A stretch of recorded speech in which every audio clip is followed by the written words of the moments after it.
তো বন্ধুরা, আজকে আমি এটা ডাইলে চাউলে সমান সমান করিয়া এটা বুনা খিচুড়ি বানাইমু। এটা আমার মেয়ে খুব ভালো পায়, কতদিন থেকে খর আমার সময় আর হয় না। এটা আমি খরাই ডেগত পারি না বানাইতাম, এটা আমি কুকার দিয়া বানাইমু।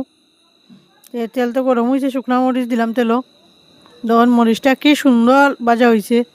এখন আমি একটু আদা কুচি দিলাম, আদাটা ভালো করে ভাজা হোক। তো আমি এটার মধ্যে পাঁচফোড়ন সম্বাস দিমু, সমান সমান চাউল ডাল। এটার মধ্যে ডাল যতটুকু, ডালটা একটু বেশি লাগে, হলুদ মরিচ জিরা, পরিমাণ মতো লবণ আছে। সব মশলা আমি এক জায়গাত করে গুলিয়া দিমু। শুকনা মশলা দিলে তো এটা জ্বলি যাব।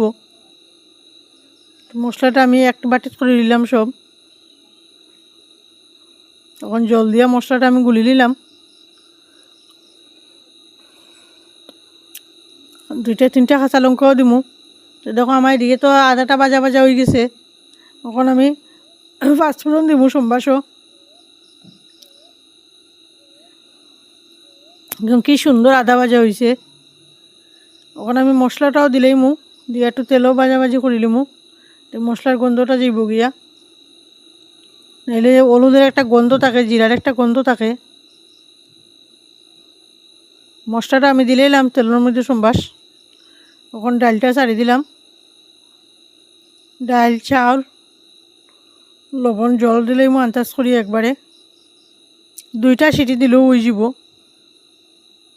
খুব একটা বেশি সময় লাগে না। এটা খাইতে খুবই টেস্ট হয়।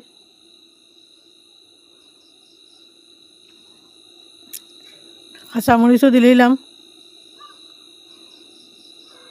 এখন আমি এটার মধ্যে পরিমাণ মতো লবণও দিলাম। ওখানে আমি চাউলটা দিয়া পরিমাণ মতো জল দিমু।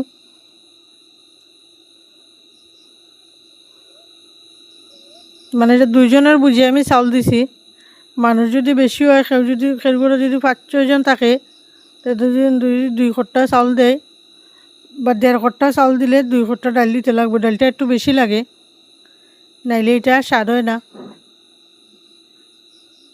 সবসময় আপনারা গরু বানাইয়া খাইবা, এটা মানে ডাল বেশি লাগে। ডাল বেশি হইলে জিনিসটা খুবই খাইতে ভাল লাগে। আর ডাল যদি কম হয় তো এটা স্বাদ যায় গিয়া।